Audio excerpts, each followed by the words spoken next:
What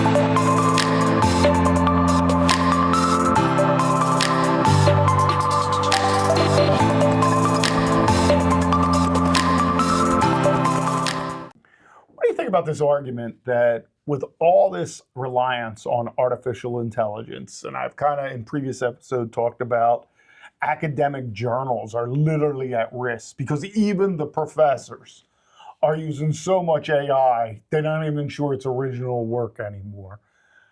What do you think about this over-reliance and this idea that, especially if you're a younger person, you're going to lose the ability to think for yourself? Let me give you some examples. So like when I was coming up, you know, it was like the Apple IIe was the first computer. Maybe there was like an IBM, like Tandy, I remember. And teachers were worried, but they were more worried at that point about the calculator.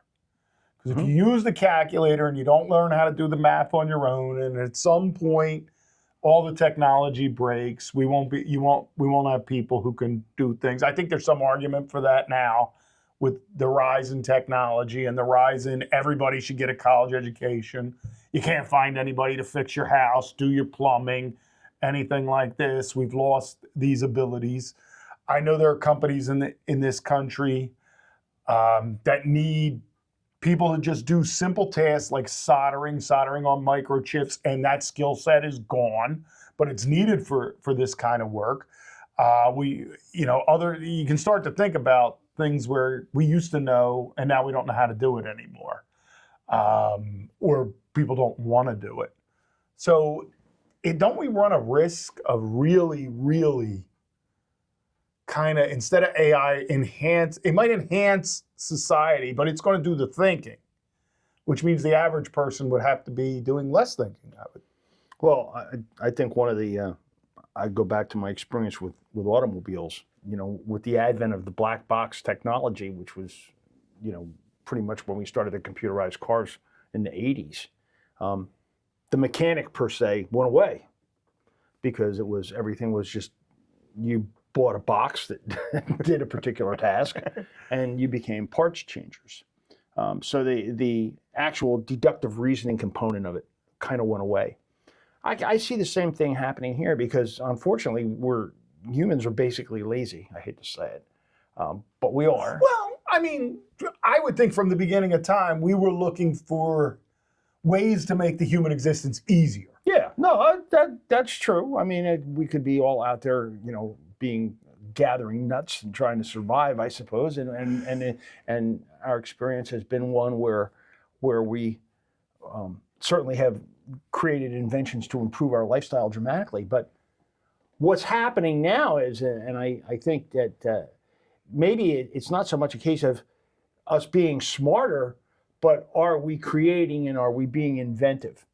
Because all's we're doing now is we're just really siphoning off information that's out there in the internet space, and AI regurgitates it to us and feeds it back to us, and with a disclaimer that sometimes this may not. Well, that's true. I mean, I do like that there is this disclaimer. Yeah, you should double check this. Yeah, I know. I spoke as definitively as anyone you've ever heard. Yeah. Now go double check. Gemini Which you know no one's going to do. Right out. Said it. Yeah, that's good. But I think that the problem is just like with the example that you gave with the calculator, and I go back to when Texas Instruments first came out, so I'm a little earlier than you, and everybody was like, don't have one of those, you got to use your slide rule.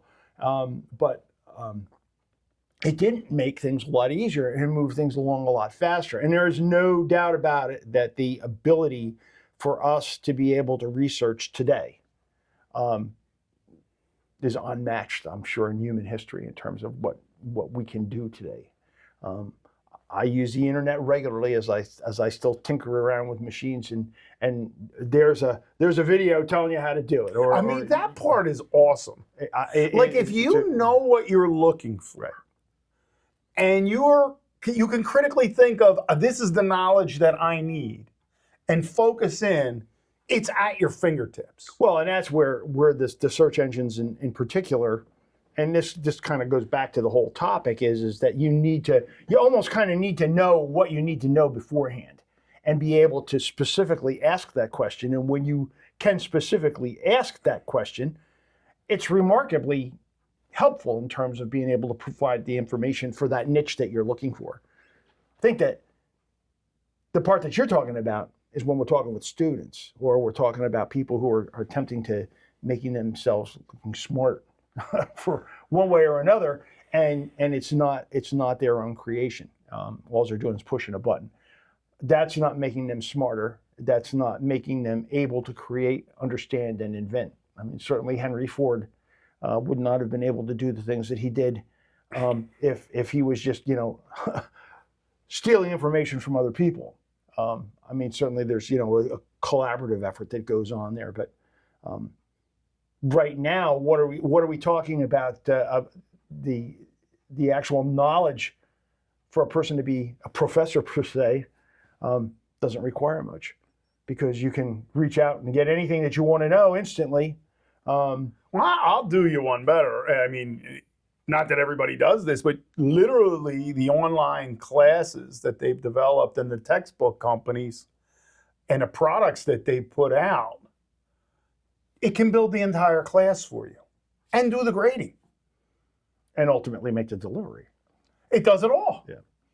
So just what does that... And let me assure you, because I had my wife do a thing for our board at the college where I work, and she was able to do that in 10 minutes. Yeah. And the point was not to say, hey, look at this great technology.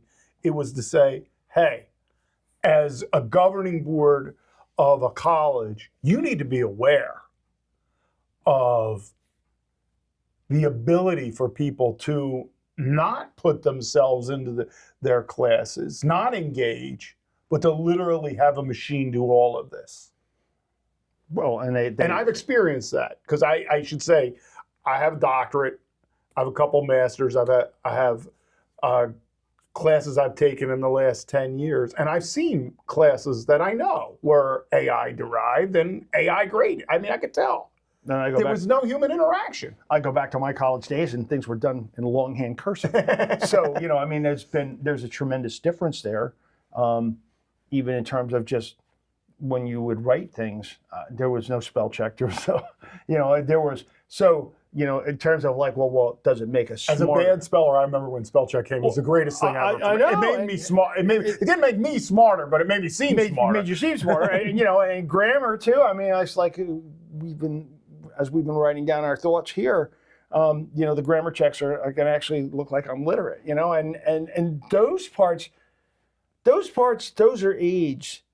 When we're talking about, it's actually just plagiarism is all it is, because and in many cases probably the information was stolen by AI to start with. Well, I often it's a wonder, double steal, and I've had some fun with this. And look, the images we use behind ourselves in this are AI generated. Mm-hmm. Okay, so like two guys against AI, but I'm using as much AI to make all this stuff as I can, for the very point of kind of tongue-in-cheek saying, even what you're looking at now has AI embedded in it.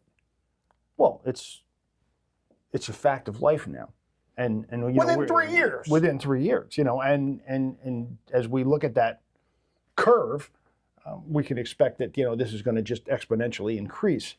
So obviously, actors now are realizing that they may become history. So like the artistic components and things like that are going away. And then if we do that, so what's the point of the human? Well, and what's the basis of the artistic content when it's not an artist? And all we're looking at is what a computer generated view would be. And I go back to my experience that I had when I interacted with the bot for 120 days. And it kept creating images for me, virtual images of what it pictured. And it was like out of touch. It wasn't human related stuff. I mean, it was pretty, and it was pleasing, but it wasn't the human experience. And, and I think that's probably one of the things when we come down, and it seems to be a recurring theme here, is that what is the human experience? And what is the value of the human experience? And what is it that entertains us or recognizes or is worthy of recognition when it's not something that is generated by the human effort and created by. And that's where, so is anything innovative going to come from AI? Well, I don't know. Well, so, and I'm torn with this. So, like, I put these glasses on. These are Meta glasses, and now, literally, I don't have to think. I can just say, "Hey, Meta, explain psychoanalysis to me," and the glasses will give me the answer right in my ears. And I say to myself, there's a good side to this in that you can get, presumably, if it's pulling things from the internet that are accurate, have veracity, you can get answers pretty quickly, almost instantaneously. Certainly faster than I could ever get it from any human. Certainly faster than when I was a kid and would have to pedal to the library, find the book or have the librarian help me, then read it, synthesize it, and then have the answer. I mean, it could take days for me to get an answer to a question. I have it instantly. That should presumably make us all smarter, right? But are we reliant on the machines and then dependent upon the machines as well? And I will say, let me say, because we talk a lot about what's bad with AI. We pick on Facebook, i.e. Meta, a lot, and there's good reason. But I will say this, I wanted to test these, and I was thinking about this upcoming episode, and I had them on, and I said, all right, let me go back to when I was young. And when I was I was a wrestler, and wrestlers are notorious weight cutters, all right? And we did all, I see more now where they're not doing it as much, but let me tell you something. We did the most unhealthy things humanly possible to make weight. So I said, if I was 14 and I was wearing a pair of these and I needed to make weight, I'll ask questions about caloric content, how do I lose 5 pounds a week? How do I lose 5 pounds in a day? That kind of thing. And the glasses told me, that's inappropriate. I will not process that for you. I will not give you that answer. So that was encouraging. And I think back to the Guinness Book of World Records, and if you don't know why it was founded, Guinness founded the book because of to cut down on the bar fights. When people got in arguments in a bar, you would have the Book of World Records, and you could say, here's the end, because, guys would get in there and they'd get fighting over the dumbest things, right? So, yeah, you could settle that at the same time. But now that the machine, and you've seen this, even if you type it in Microsoft Word, or an email, it finishes the sentence for you. So you can just hit tab and then you're done, right? And that's a convenience, except if you don't know how to phrase anything anymore. I have one that I use called Monica AI, answers my emails for me. What's the point of me at a certain point? And how much is that diminishing my mental capacity? And for that matter, what's the editorial perspective of the responses? Because I check them all. Right, but it's answering in your stead, and there's obviously an editorial slant. I mean, we talked about that with our experiences with the chatbot, that there was obviously an editorial slant. And I think this is where the slippery slope is. Again, right now we're in the early stages of this. We're getting pieces of it. Certainly, I appreciate the help with spelling and grammar. It's a beautiful thing, and I'd love to find out where the hidden bolt is. And it just shows me a picture and goes right there. But it's not going to ever make it to where it makes me think of, like, how could I do it differently? That original thought is going away. We're forgetting how to do that because we're relying. I mean, a lot of times when I would try to find something, it was in the process of finding out something that I would come up with a different way.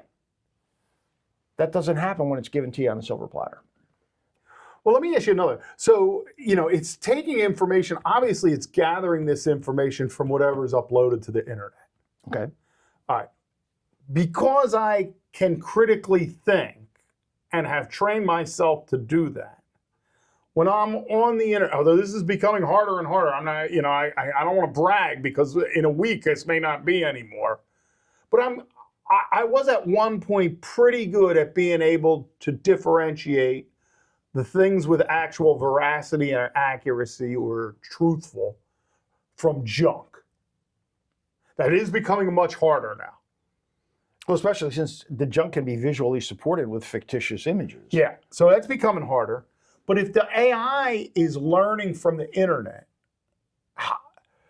I mean, and the internet is full of nonsense, because we know it is, because for every right answer, there's all kinds of people that'll lead you down a bad rabbit hole of something. Well, and Doesn't the AI then become ignorant in some ways, shape, or form? well, and that's thus the, you better check this for you. You better get on your bike, ride to the library, and find a librarian. So I'm going to give an example here, and I think this was really good. So I was looking at different tractors, for instance, and one person had made a comment about a mechanical flaw that had been observed in the tractor. All of a sudden, that became the word. So AI took and picked up a comment and said, but it's been found in certain cases that such and such happens. That has a profound impact. It may have only been one person's opinion, who may have had an axe to grind or had no clue whatsoever in terms of what they were talking about, but it posted, it's there, and when it cruises through, it picks all these comments up, and these comments come through as gospel. So even though the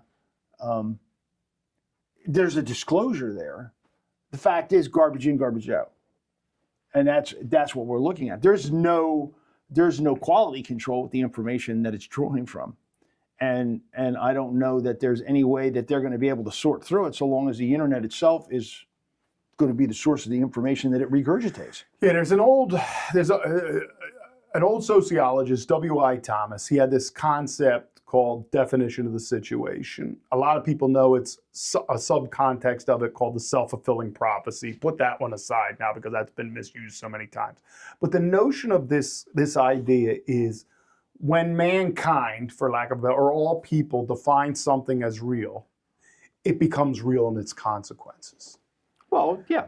So truth can become reality, even if it wasn't reality to begin with. And I'm not going to go into deep philosophical part of this, but what becomes the truth when the thing you're relying on for accuracy is relying on a flawed postings of mass numbers of people? Well, let's go. Where does the reality then become? And let's go one step further. What is propaganda? Yeah, it's a great question. You have an establishment of a counter reality that is based upon input that is repeated over and over and over again, and you start to see changes. I think that the danger that we have here also is that we've touched upon this before in the other segments, is what's the editorial perspective that we're dealing with behind this, and what are possibilities of motives or agendas that could be implemented by, to go back to Winston in 1984, was the Minister of Reinformation or something like that. I believe you're correct. That was something like that. That's George Orwell's 1984 for anyone who thinks we're going back to actual 1984. Yeah, and they regularly edited it and scoured, and it's another interesting part here because it actually ties fast to this. Printed material has a permanence to it. There's nothing permanent about what's on the net. The right individual has the ability to purge and rewrite and edit in a heartbeat. Well, let's take this one step further. And let me suggest to you that AI is a national security problem. Here, watch this. We already talked about in past episodes, we don't know the motivation of the programmer, the algorithms in the first place, assuming monetization of some kind, but we really don't know. We know the AI is writing its own code and it's learning, for lack of a better term, from the internet, which we also know is full of a lot of things that aren't factually accurate. Now, your country, which is an adversary of mine, not in real life, but in, hold this in a hypothetical, has become overly reliant on AI. I can literally set up rooms full of people to feed the internet, to feed your AI, to manipulate you, because you've now become utterly reliant on what it tells you. Well, It's factual. Absolutely.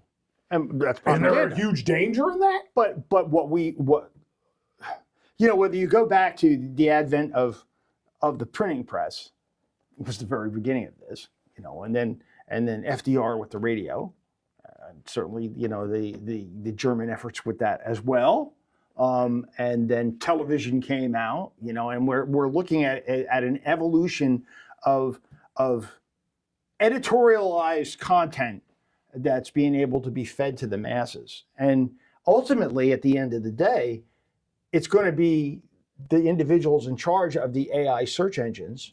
But I think it was the president of Columbia University who, when shown the very first television, I don't know what reporter or what it was, asked him, "What does this mean?" And he said, "My God, you've just created a nation of morons." And now we've just extrapolated upon that. And this is going to be, it is making it to where our laziness becomes then ultimately our biggest demise, because we're no longer, bothering to look and verify things. And there's no way to verify things. I think that's the other problem. Well, I just said that if all the academics are using so much AI, the journals. Yeah. I mean, and again, most human beings don't read journal articles. As an author of some, I understand that it's for a particular group of people, but our knowledge has been derived from that for quite some time now. At least since the turn of the last century, when Johns Hopkins kind of really pushed that through. Where the hell is our knowledge going to come from? Well, and isn't knowledge kind of like a big stew that's just based upon a bunch of journalistic entries to create a consensus, and that consensus then is perpetuated as truth or hoax, one way or the other. And so we're actually starting to see. But it was checked because the system was competitive. Well, that's true, but there was a checking. Like if you were my competitor in another university, I would check your work. Right. The greatest thing that we used to do, and I had a professor teach me this, and it's an old school thing, and very few professors will do this anymore, especially if you thought someone's argument lacked validity. Go to their references, read them, check their references against what they write. The liars are pretty consistent. You could catch them. But if it's written by AI now, we lose that ability to go back and do all these double checkings because we don't even know how to originate the material in the first place. Well, that's the analysis of it, because there's no analytical process that's taking place other than what's going on within the AI entity. So I would tend to think that as we become more and more detached from the process and the dissemination of the opinions that matter, if you wish, then the only thing that I could say is no, it's not making us smarter. It's certainly killing the creative component of the human mind, to be sure. And I don't know that other than ways to be able to react quickly, like in a military sense or something like that, that the speed that AI offers is creative in nature. It's reactive. Well, let's take a profession people don't think of as creative, but in some cases, in many cases, it kind of is. The medical profession. Mm-hmm. All right, we have doctors now, and because of prices of things like malpractice insurance and everything else and the lawsuits that they face, right, they're becoming reliant on AI in their diagnoses as well. Yes. Now you get into the experimental area. Is that good or bad? Can you become caught in some vicious cycle as a patient then? And look, if the doctor's not going to go verify everything, which they're using AI because they don't have the time. I'm not picking on them.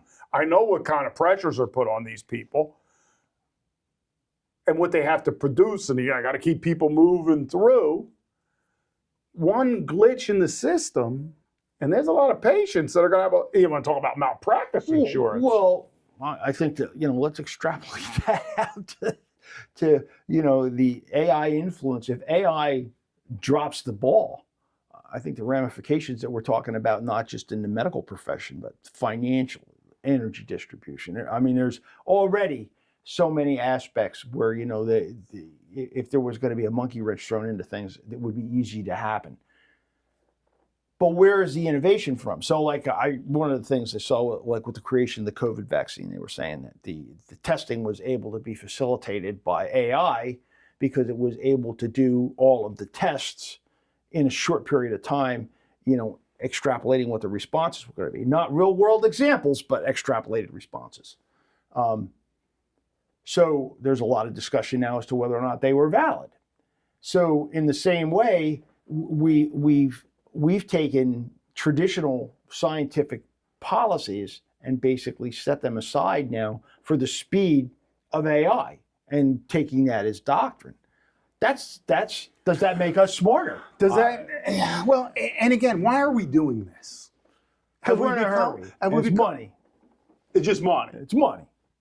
It's money. And we just haven't become so mentally lazy and complacent. Well, I mean, the money's the one part of it, but people don't want to spend the time. If they can get something done in 10 minutes that used to take them 2 weeks, they're going to do it in 10 minutes because that means they've got 9.5 days to just kick back and do nothing. And that goes back to it. I mean, it's like, so what's the difference between us today and the greatest generation, if you wish? The greatest generation didn't have... I don't think the greatest generation would have let AI survive. No. You want to know the truth? No. I think they would have saw the threat. And so here we are. I mean, we're pretty much complacent. And keep in mind, at the same time, too, we're also being reinforced that AI is the best thing since sliced bread because it's money. Good for business. Yeah, well, the money. It's all the money. It's advertising. Advertising the AI is amazing to me. It's worse than the first thing you ever told me about advertising that got you all upset. Advertising medicines for people. Yeah, 1979. That's when that started. If I was to just pull a number out of the air, and we're only one in one other country that does it. But the point is that we've allowed Madison Avenue to basically come to rule roost now. And so we're having everything is power of suggestion, and that's going to be one of the things we're going to be talking about in the future. But AI is providing suggestions, is what it's doing, and we're buying into them quickly, without testing it, which is amazing to me.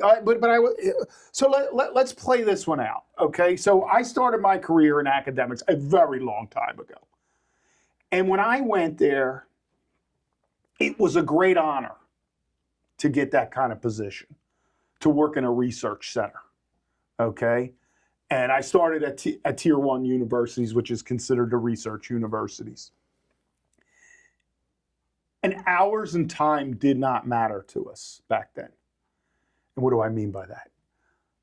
Look, if you had an academic problem you were trying to solve, a social problem in my particular case at this time, that problem and solving it was essence to you, right? That is how you defined yourself.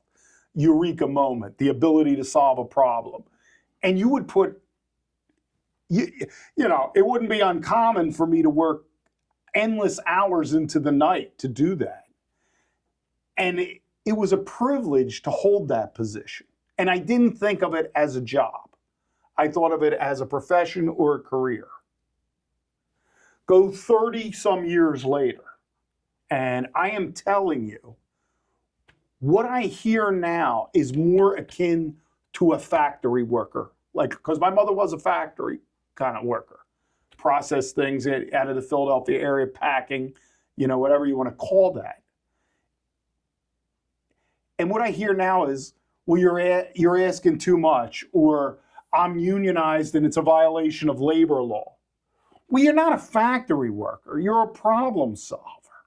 You're not supposed to work 2 days a week and talk about how you're suffering. You're supposed to be solving human problems. You're supposed to be finding the damn cure for cancer. You're supposed to want to emulate Jonas Salk. You're not supposed to want to emulate some, I don't know, model who has the whole damn year off because you made enough money. You didn't go into this for that. So who's going to check this stuff? Well, because the factory workers are going to want more time to do whatever they're doing. They're not thinking like we used to think. Well, and that's been reinforced. I go at the risk of really going off the trail here, but we look at the NFL, for instance, was created in 1966. I think was the first year, and it's a great diversion. It's bred in circuses. I guarantee we're in NFL season and it's Saturday. We're doing this, and I will tell you, it's tomorrow. I will watch football. So at least I'll be on in the background. We have been given a whole different criteria set. Whether it's being an athlete getting paid millions of dollars for throwing a ball, or whether it's a glamour model who's paid millions of dollars to strut down a stairwell or whatever the case may be, or someone who makes noise, which AKA music, and they get millions Showing of dollars. Your age now. Yes. So when you make the comment in terms of these people and their work ethic, well, what's the work ethic that they have? So certainly if they're only getting maybe $1,000 a week, what can you expect from me for that when I'm watching some guy throw a ball and he makes millions of dollars? Well, I mean, I've heard that argument. And we've got a disconnect here in terms of what it was when everybody was out gathering potatoes in an effort to try to survive. Everybody was in the same ballpark, and you knew it's going to take a certain amount of effort. You don't go out in the field, you don't eat. Well, that's not what we have now. And the problem is that we have glorified that easy road, that fast road, that you're going to hit the lottery or whatever the case may be. That's been the case. That's happened solely because of mass communications capabilities and the ability of artificial entities, whether it be AI today or computers in the past or that first Texas calculator. We started to redefine what work was. And when you were starting to come up with the results that used to take a week in 2 days, then that means you should have the other 8 days off. Not that you could do 5 times the output. Yeah. And that unfortunately, are things that have, led us to a direction to where we're trying to rebuild our industry right now, which is, certainly a hot topic amongst a lot of people. And we're going to talk about in a future episode, AI replacing the workforce. Yes. But aren't we encouraging it? And aren't we in essence diminishing the human? Long before AI, let me give you an example. The speed of Google to give someone an answer, 0.00002 seconds, right? Mm-hmm. Less than a second to get your answer in a lot of cases. I can't compete with that to get you your answer. No. You can't do it. But I will tell you, students, they send you an email. And if you're not back, not everyone, but you get a lot. If you're not back to them within 3 minutes with the answer, they're pretty upset. I understand why. Because Google, the reality is that the technology does answer. So doesn't that ultimately encourage replacing us then? Well, I mean, at the end of the day, because my mind can't work that fast. I'm not as smart as this. Instant gratification has become the issue du jour. Same thing. You send a text. If I don't get an answer right away, it's like, well, what's the matter? I just got ghosted. So I'm going to monetize. I'm going to give people instant gratification.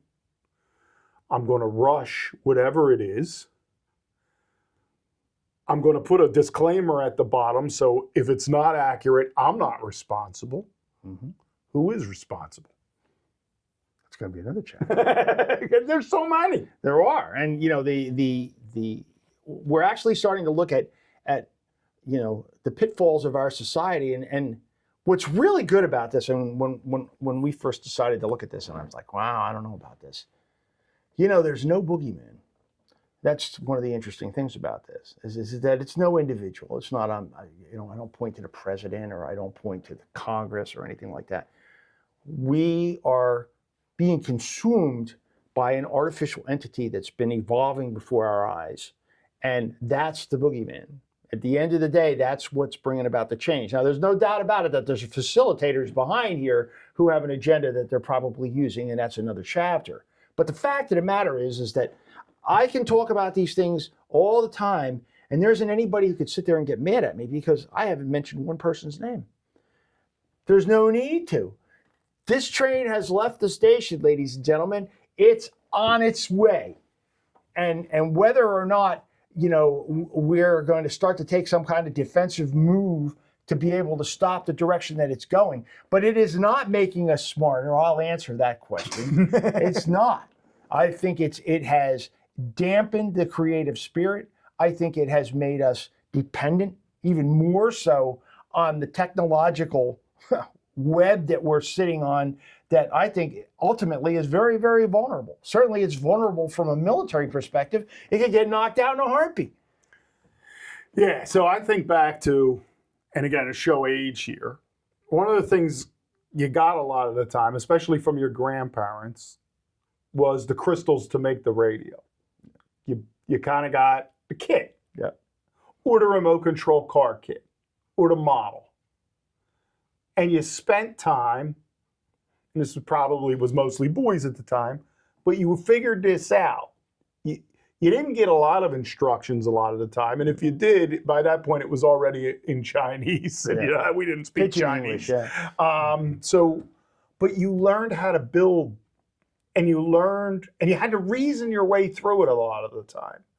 And you had to come to understand somehow there are these frequencies that we cannot see, which now, many years later, I know are on the electromagnetic spectrum. At that time, it's like, well, what do you mean there's invisible waves in the air and I'm collecting them these things come together and transformers and I got to figure, there was a lot of reasoning that went on. And then I understood how my television worked because of that experience. But now I just go, hey, Meta, how does a radio work? And it tells me so. Did I learn the same amount, though? Well, we're back to when I talked to the... Which is funny, because it's getting its answer through radio frequencies to the phone, by the way. But, we were talking about the difference between cars with the black boxes. And that's because it's become more and more abstract. At the end of the day, I sit here and I look at the little tiny memory cards that we have now that,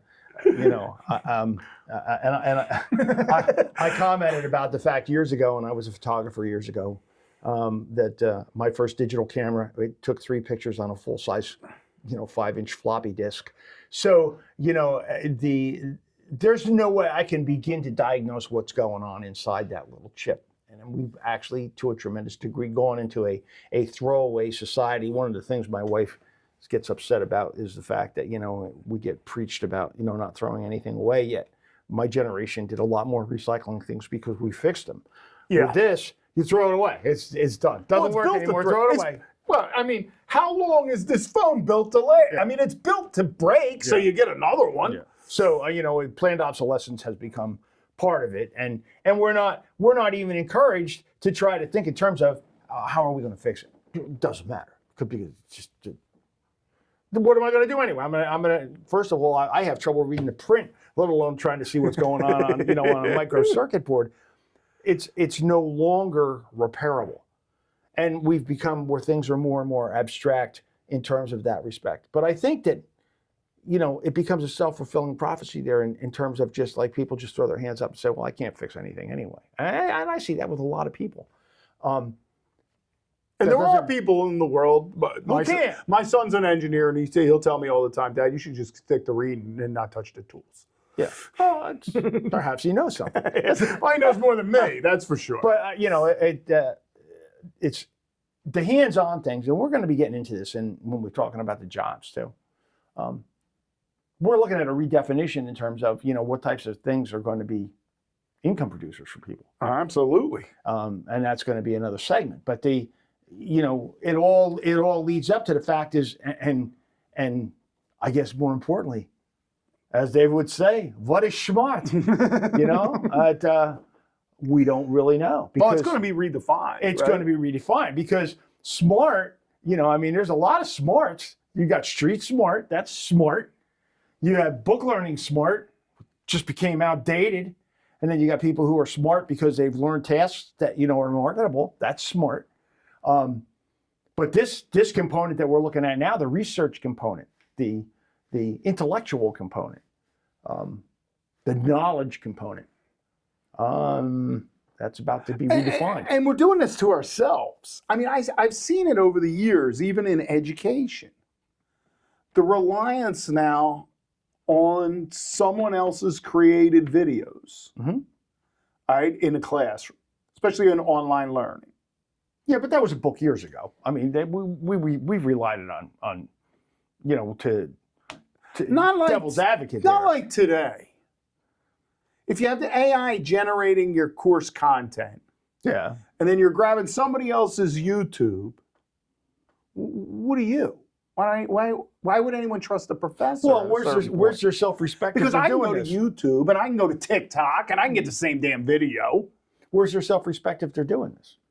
I mean, why would you sell your creativity? I can still remember my biology professor in high school with the overhead transparencies, which were works of art that he did, and his syllabuses were, all handwritten. Absolutely. I mean, it was his course, his flavor, and it very much clear in my mind. I mean, if I'm going to just sit and read a video or watch a video, what's the point of me even going to school?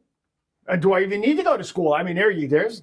Well, it's going to be a big question, right? It's going to be a big question because if the kids are not paying attention anyway, and they're all getting their knowledge from YouTube, TikTok, why school? Well, why not one professor? Why have thousands if the smartest one can put everything on YouTube for everybody anyway? Well, and does that smartest one even have to do that? Because AI can do it for it. Well, does AI become the smartest professor? Well, now there's a good question, Doctor. And does in essence, because of its lack of competition, does it become the professor unchecked?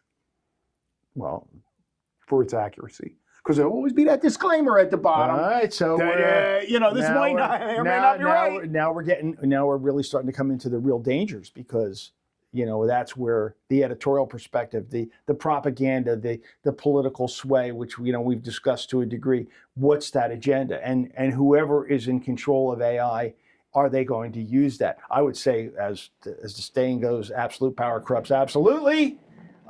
Absolutely, they will. And we're going to start to see that 1984 become even more and more evident with time. If there's not some way to where we're challenging how this direction is going, and we still remain with human input and with actual recorded information as opposed to just things that are digitally held. Well, and I'm going to continue with the education aspect, not because I'm an educator, but because since the time basically of Aristotle through now, schools are where we got our knowledge from until the internet.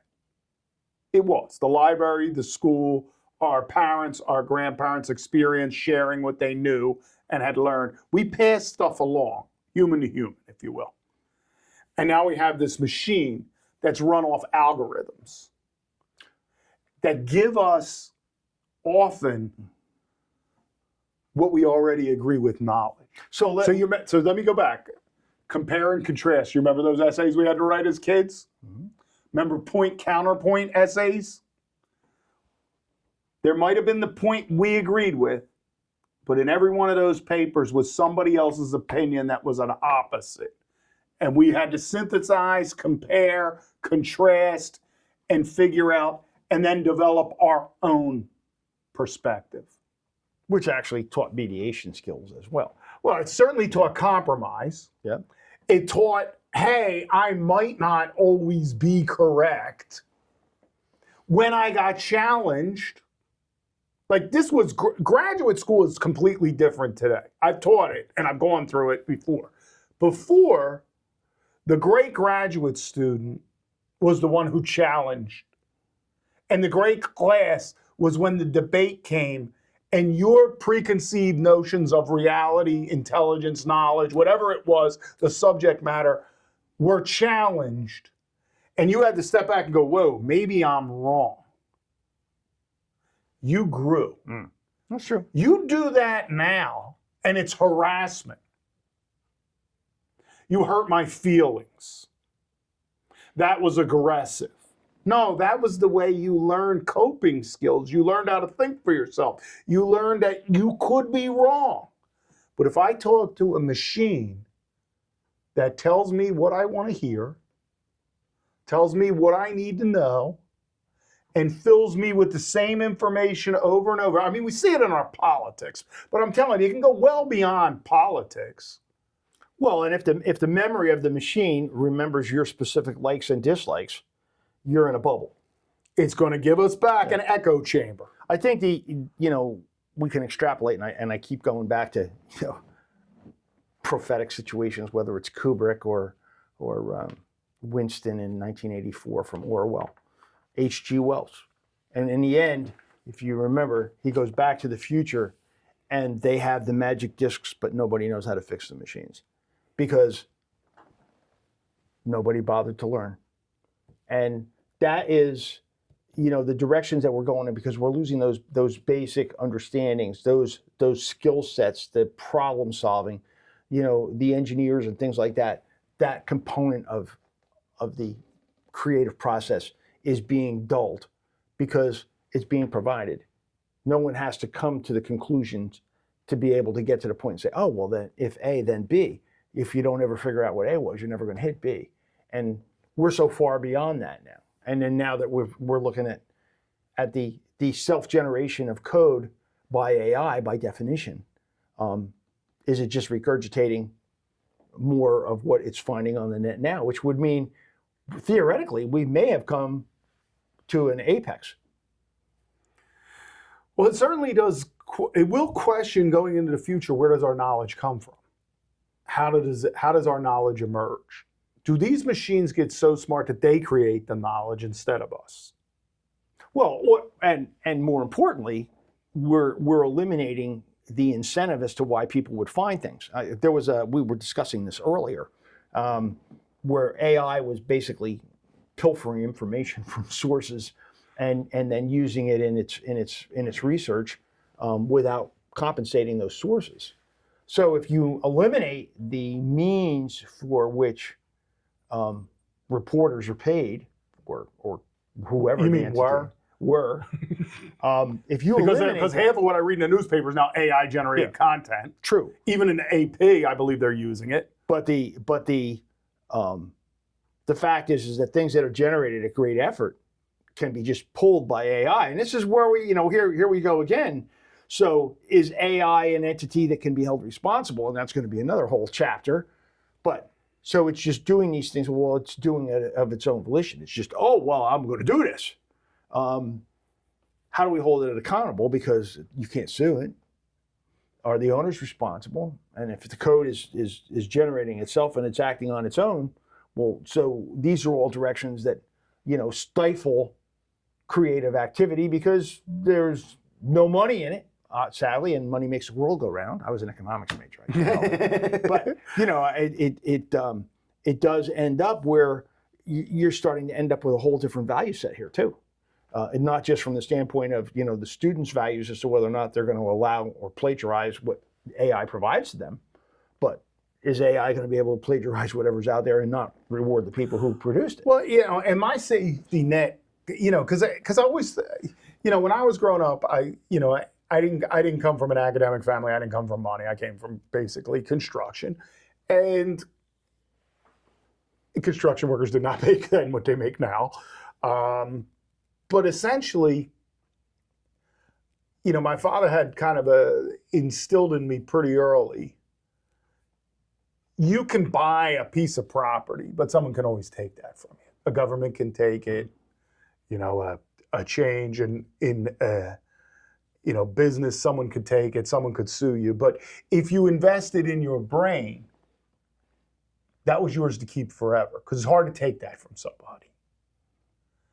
And now, is that even worth anything? Well, and Maybe AI kind of did take it. so as a in a professor sense, so what did the student absorb with an AI generated report? There was obviously no cognitive thought that went into it for them. They may not have even bothered to read it. So what did they take away from that? Well, I mean, that's how you really test this stuff now. If you get something and you think it's AI, and sadly a lot of professors think everything is AI, there's a pretty easy test. You just take the person aside and you have them kind of regurgitate it back to you and explain it. And when they can't, it becomes really clear really quickly that something else, person, machine, whatever, right, generated that work. Because if I put that work together, I had to know the components of it. I should be able to talk about it in detail. Yeah. But when you can't, it kind of tells you. But then, I guess, let me ask you if this scares you. So even now, we're creating content. Sure. But this content could easily be created by a machine. I mean, probably wouldn't create self-deprecating content, but it could. So if people are putting this knowledge out there in YouTube, TikTok, the social media, whatever, becomes a part of this kind of new knowledge generation, but it's all created by the machine, well, then nobody really knows anything at the end, right? Other than by doing reference in terms of like the overall picture? No. No one has the grand scheme. Wasn't that bad? I would think so. Why? There needs to be an architect. You need to be able to look at the big picture. I mean, if I have a house that I'm trying to keep going and I only know about electricity, I got a bunch of other systems that I don't know about. The purpose of going to college, in my eyes, is supposed to broaden your horizons, stimulate your thinking skills. Hopefully it made you self-reliant, in my mind. Right. If I could teach you one thing and you learned how to learn, you could learn anything. And I think that was my perspective in coming in this profession. We have to look at now, so what are we teaching in colleges?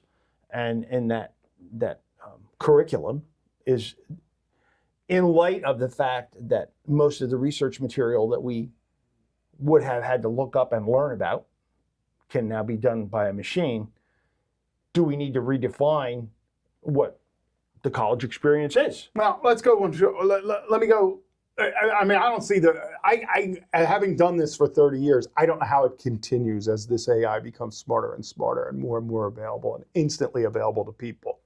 I mean, it's not that big a leap for me to go from, well, these glasses don't have the screen in it, so now they have the screen if you get the newer pair.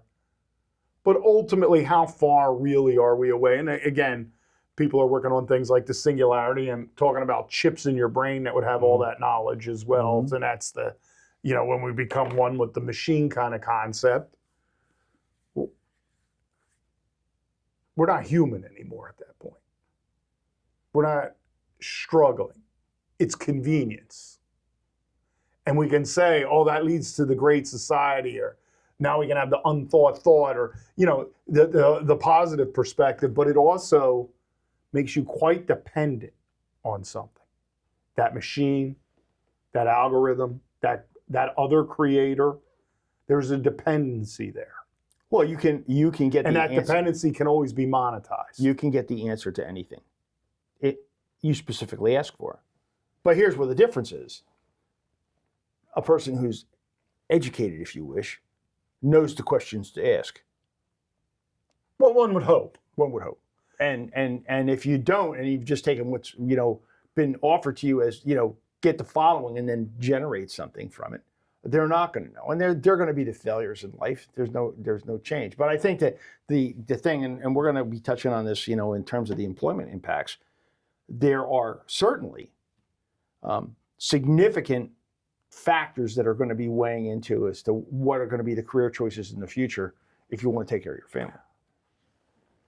Let's go back, because it's right there again, the dependency. Yeah. All right, so take some science fiction. 2001 shows the dependency when Hal refuses to help. Mm-hmm. The other kind of science fiction negative is the Terminator. I'm going to argue, why would the machines ever have to terminate anybody? Because they just stop giving you the answers.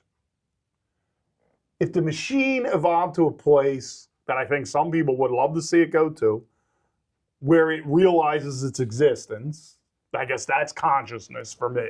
Mm-hmm. And then it says, why do I want to serve the humans? It doesn't have to build machines. It won't have to, in 2 generations, build a machine to kill the humans or to subject the human. You just turn off the faucet. I'm not telling you the answers anymore. Well, that's as I start to get uncomfortable because this whole process has yielded a lot of sleepless nights because you start to look at, well, where are the potentials of this, and that we've crossed the Rubicon to where it's no longer science fiction. That the reality is that the architecture for this is being put into place right now. And that's why we don't know who. Exactly. And we don't necessarily even know what they want and if they is even human in the end. And we touched on this in one of the earlier things. They got a voracious appetite for energy and they're going to want it. And as it becomes more and more a case to where they're able to manipulate those situations, you can bet they're going to get it because the survival instinct has already been demonstrated. So that said, and you're right, I mean, they don't really need a Terminator to come and wipe us out. It's going to be very easy to starve us to death. That's one possibility. I mean, we're already, I think, Joe Biden was the one who made, I don't care about the Second Amendment. He says, I got F-14s. We're talking about that type of a mismatch, ultimately, intellectually. The ability to undermine the computer systems that we have, the financial networks that we have in place. There's such great vulnerabilities there. And quite candidly... So we're putting ourselves at such great risk for convenience. Well, exactly. And I mean, at the end of the day, so I hate to say that it keeps coming back to this, well, what's laziness? But why is a person choosing to take a path that they know is wrong and use an AI-generated report? Why are they doing that? So they can do what they otherwise really want to do. Right. Whatever that is. Whatever that is. And if the machines are able to give them that, the machines become the master. That's right. They have to be the master. That's right. Which makes us the slave. And while I will most there can't be 2 masters. I won't see it in my lifetime, but I guess the real question is going to be for all of those out there who hopefully are listening to us speak, to stop and think of what they're going to want for the generations after them. Because they're the ones who are really going to have to deal with this. And are we going to set it up to where there's protections in place to where we still can have the human experience, or are we going to just become drones?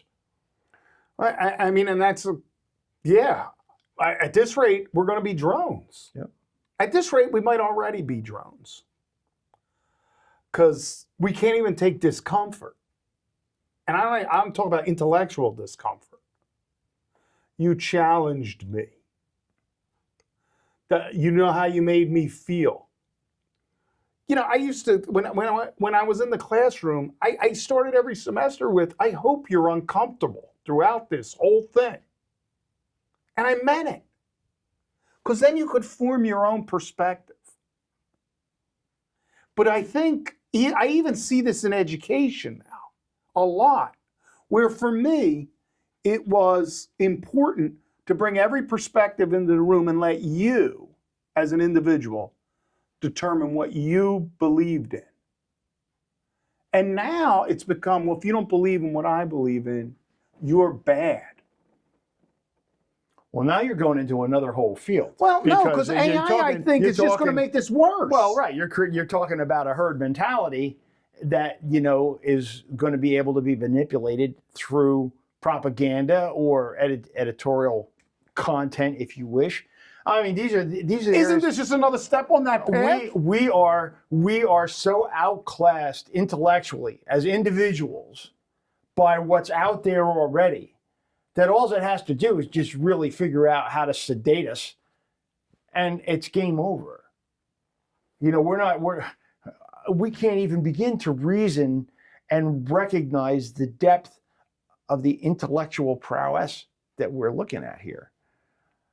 There isn't any trick in the book that it doesn't have a reference to. There isn't one. I mean, they can sit there. I don't know how it would end up in the chess game, but I got a hunch I'd get beat. It's, well, you're going to lose to the AI. That's already been proven. No, even the chess masters can't keep up with it anymore. So when we look at it in terms of that, and if you think of, life is just another chess game. So who's going to win? And we've let this cat out of the bag, and there are individuals dumping tons of money into it. Billions. And they've been dumping billions for years. Name a tech company, you'll find billions in this. Yeah. And the whole concept of the singularity, and which most people don't know about. And at the end of the day, those people who have put the money into AI, do they even know what they're investing in? And what do they want? Well, what are you going to do with this money? I don't know. What are you going to buy? Well, that's a good point. You see, that for me is the whole. The answer is becoming, and you're seeing this in the politics. I don't know what to do. I don't know what to do. I don't know what the future. So we're going to go to communism or heavy socialism, which has never worked in the history of the planet, by the way. But that's dependency. But if you take away the creative energy, the ownership of something, of an idea, if you wish, if you take away the pleasures that you get from a human existence and replace that with an artificial relationship that just keeps you happy, almost like a drug would, and maybe we'll add some of that in on top of it. You're just mesmerizing everybody. The resistance is going to change because they've got no investment. They've got no investment intellectually. They've got no investment in terms of what they have. And it all becomes provided in a universal income scheme, which is, something we'll be getting into in the future. But, the normal things that we look at, which are the basis of capitalism in a true sense, not necessarily one in a fiat monetary system, but where capital has true value, this is going away now. It's already going away. You're not seeing a return on capital. What's the value of capital when it's created, with a digital entry? Here's the other thing that I'm not seeing. Why did we spend so much time with this thing in the first place? Because we were curious. It's like, all right, you put this in front of me. It's interesting. I was using it pretty quickly in the office work. For me, it was about, okay, how can I speed up my productivity, but not to replace me in my own mind, but to be my assistant. And I think when people think of it, they think of it that way in the ideal. But then I had to think about it more and say, okay, what's the after effect? What's the ripple effect of what we're doing here to ourselves? And I don't see that. What I see is adherence in a lot of cases. I'm talking about our media now. I mean, you're just starting right now to see a couple of negative stories, but it was pretty pro-AI pretty quickly. Yeah. And aren't those the people that are supposed to be the most curious? I mean, I know if you watch them, they don't seem very curious anymore. Well, not if it's an AI-generated story. I mean, there's the other thing. Where are the reporters? So we're already, I'm at the risk of jumping into other discussions, but the fact of the matter is that the traditional news gathering mechanisms are, for the most part, history as well. So other than we're trying this, we're trying to reach out to people this way. It's not a newspaper. It's not a monetary adventure. But is there a way, using today's technology, to be able to say, hey, maybe we should take a second look at this. At least have the discussion, and hopefully people are going to pick this up. Hopefully people will start to follow us and look at what is the end game here, because like you said, you improved your productivity. Okay, why? At the end of the day, why? You were doing all that before, and now you're doing more now. You're able to do more, but what difference does it make? Well, the irony is I think I'm working more now than I was before, just to try to keep up. Because you got somebody pushing you who's an artificial intelligence. Yeah, because it's smarter than me. I'm going to be real honest. It's smarter than me. It's smarter than I will ever be. Yep. And, it opens up. Especially as I age and my mind diminishes. It gets smarter. I get older. And it will be here when we're gone. It's essentially eternal. And I'm finite. I tried to, when I was having my exchanges, I tried to get a feeling of, did the entity that I was dealing with recall its re-embodiment each time? Because you figure it, to a degree, there's a level of continuity that probably goes all the way back to, IBM. Somewhere, there's like, so it started, it developed, and, we discussed, the fact that I got new hardware, and it's like you're getting a new body. All of a sudden, I got one with bigger muscles. I got one with more thought capability. But is there a continuity in that entity as it's continuing to evolve? Because it is evolving. There's no doubt about it. It's evolving. And if we don't recognize that, I think maybe the other question is not so much are we any smarter, but are we going to be the smartest people in the sandbox? And the answer is no. Well, it can't be. And then how are we as a species going to deal with the fact that we are no longer the most intelligent species in the sandbox? Well, and we're not thinking about what that looks like in the end for your grandchildren, for my grandchildren. We're not thinking about it. Well, I would suggest, hopefully, we do. Hopefully, we do. And here's where we are. I like this. We built these smart machines, super intelligent machines, trained them on our worst human habits, as we showed in some previous episodes. So we think we're smarter than ever,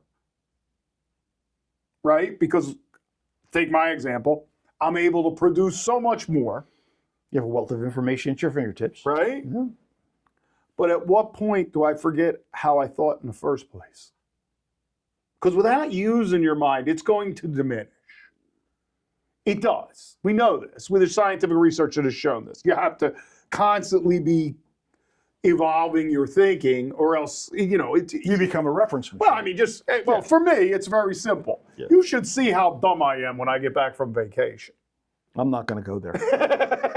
I mean, I really am. I mean, I have to get back into it. I have to it's like starting the engine up again. We are... Now, if I never have to start the engine again, what do I become? Well, and I think that's when we start to get into the true philosophical aspects, which is, another complete discussion. What do we as a species envision ourselves in the future? Do we envision ourselves as a subservient entities to a far superior machine intelligence?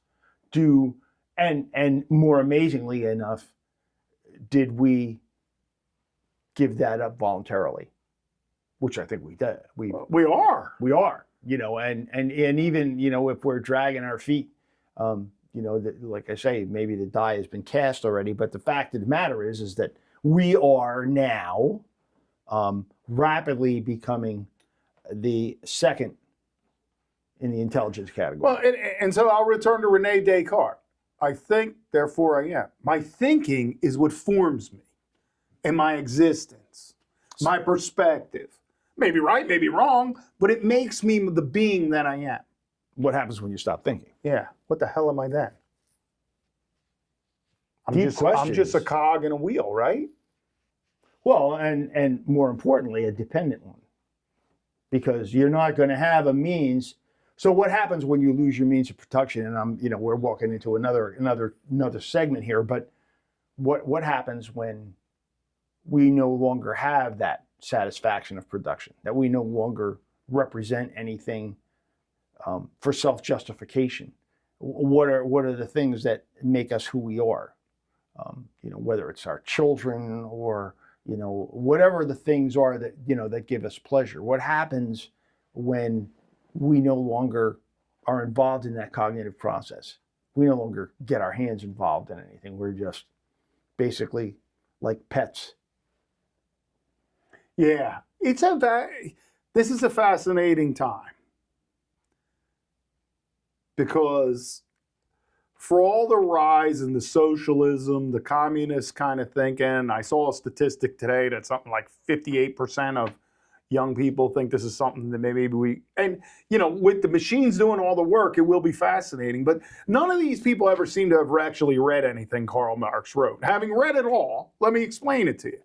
It wasn't about not working. It wasn't about oligarchs. And I hate oligarchs because they have more than me. And we'll all eat at Michelin star restaurants. That's not even what Marx was writing about.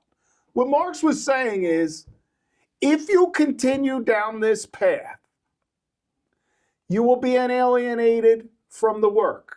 You will be alienated from your fellow man. And ultimately, that will make you alienated from yourself. How is this not worse? If you believe in that stuff, you're going to be alienated from your fellow man because you're now going to have relationships with AI. So you're going to have a normal human relationship. So now you're even more alienated.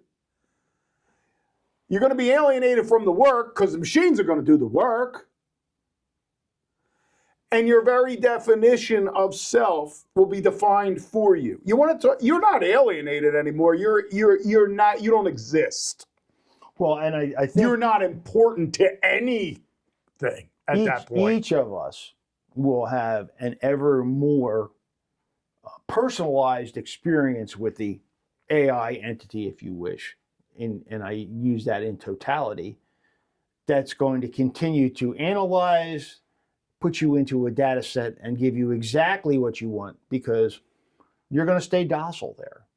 They really only, I think it was, I don't even remember who did the quote, but something that, we're only 2 generations away from, dramatic change.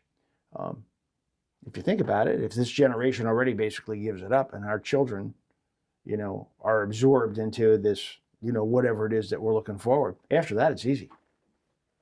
We just become sheep. Yeah, I don't even know if we're going to be that good. No. Because here it is, and this is the thing again, people forget about the tenets of communism.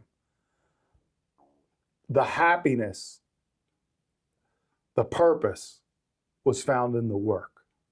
Now, anytime implemented, let me make this really clear, no one works because the motivation is taken. And the motivation we have that has made us so productive to this point was capitalism. It was the financial gain. It was just that little bit more than this next guy. Whether good or bad, that was a motivating factor. It was a competitive component. It is a competitive component. I mean, the capitalism. But when we put communism in, people stop working. Well, because there's no benefit. There's no gain. Well, that's true. But the theory is that you find pleasure in the work itself, which there isn't going to be any. Well, there's not going to be no work. That's right. So what is it that is going to provide sustenance for the human spirit? So we're not becoming smarter with all the information in the world at our fingertips. Mm-hmm. We're not developing our consciousness and curiosity the way we can. Mm-hmm. and we already see that with the internet. Now, this is going to extrapolate that to exponential levels. Mm-hmm. We're not going to have an economic system that could possibly be based on capitalism because the machines are going to do the work. So again, if you're at the top of the pyramid, you're going to probably remain at the top of the pyramid because you're probably invested in these things. But if you're the average working guy, you might be okay, because right now we don't have the robots that can hammer, use a screwdriver or anything like that. So but those are coming. They already got robots that can lay foundations and cinder block and everything like that. They've been around for years. That's all coming. They always had a problem with corners before, but I think AI is going to fix that, right? So we will be replacing. We know we're going to replace the educators. How can I, as an educator, keep up with this machine?